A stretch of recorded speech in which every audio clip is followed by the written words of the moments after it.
Panthers traveling up to Philadelphia this weekend to take on a dominating Eagles team right now. Let's head out to Bank of America Stadium.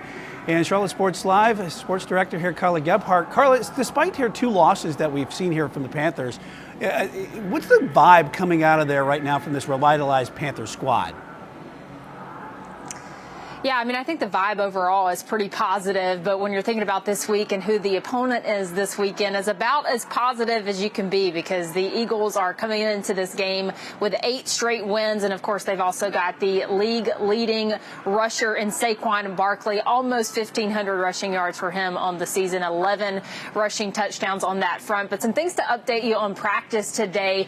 The injury front, a lot of these players were kind of limited at practice today, which maybe sounds like a bad thing. You had guys like DJ Wanham and Josie Jewell that were limited, but also JT Sanders, the tight end that we saw take a pretty big hit in the Chiefs game a couple of weeks ago. He was limited, but head coach Dave Canales said he felt pretty positive about him possibly getting to play this weekend. They also had Nick Scott and Jalen Coker back as full participants at practice. Coker, of course, one of the more productive wide receivers before he got injured, and so Canales said he looked great at practice earlier today.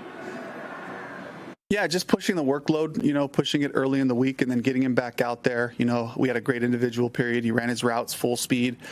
He looked great. He's got a different look in his face. Like I can tell he feels confident. And he came off of the bye week, with some pretty fresh legs and, had the injury happen there in practice, a couple weeks ago. And but he's got himself back to a good place. And I can just tell by his demeanor, that he's feeling really good. So we're excited to get him back out there. And Coker would be another weapon for Bryce Young, who's trending in the right direction. The only player that did not participate at practice today was Jadeveon Clowney. They said it was more of a rest day for him. Otherwise, though, guys, a lot of people in the building right now are talking about the weather in Philadelphia. The high there lately has been about 30 degrees, but for game day, it's going to be about 50 degrees. So I know that I will certainly take that since we're going to be up there this weekend, and I'm sure those injured players that are coming back would take that as well, Brian. Yeah, 50 degrees, that is good football weather, and get out there and enjoy it when you go up there to Philadelphia, especially with those rowdy, passionate fans that they have there in Philadelphia as well. Let's come out of there with a W. All right, Carla, thanks.